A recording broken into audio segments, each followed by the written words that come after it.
unless they are compelled by evidence in the public domain to change their story and admit something. And then they admit that little thing, and then they carry on lying about everything else. And Assistant Commissioner John Yates insisted there was no need to reopen the phone hacking investigation. MPs later condemned News International's witnesses for their collective amnesia. But Mark Lewis, who gave evidence as well, says some were still nervous of their power. Afterwards, two of the committee members came up to me and said, "You're so brave to be able to stand up to Murdoch and say he doesn't scare you." And I just thought to myself, well, crikey, you're the people who declare war in my name, and you are saying that, you know, I'm the one who's brave because I've taken on Rupert Murdoch. You're meant to do that, not me. In New York, where the Murdoch Group is based, the hacking scandal could easily be dismissed as no more than a little local difficulty from across the pond. Why would the global media giant Rupert Murdoch need to worry? He is the most powerful person in the media business in the world. I don't think the company or Murdoch himself really feel part of any place but News Corporation. So it is a state within a state. But New York's also home to a rival paper with a long record of investigations and a desire to uncover the truth about allegations of illegality, the heart of the Murdoch empire. Pulitzer Prize winner Joe Becker was part of the team the New York Times sent to London.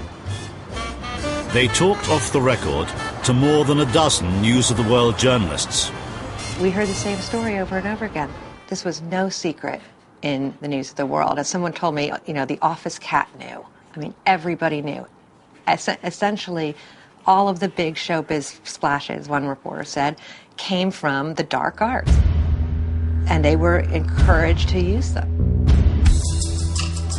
And the New York Times got one former News of the World journalist to go on the record. Sean Hoare, who'd quit with a drink and drugs problem, said that Andy Coulson had not only known about phone hacking, but had actively encouraged it. Afterwards, police in the UK questioned him, not as a new witness, but as a suspect. And he insisted his solicitor was present when he talked to us. It was endemic. You know, it happened. Phone hacking and the use of illegal practices to secure stories, that was endemic. Is that what you're saying? Yes. Yeah.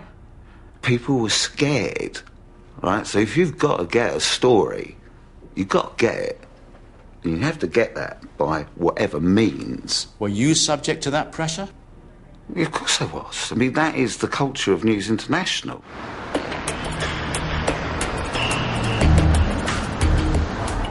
If a couple of reporters from the New York Times can come here and find reporters to tell us what's going on, it's astonishing that Scotland Yard couldn't or didn't. The police have already paid a heavy price for their failure to investigate properly. Yesterday, Britain's top police officer resigned, but said there was no impropriety in his links to a former News of the World journalist. Today, Assistant Commissioner John Yates also resigned.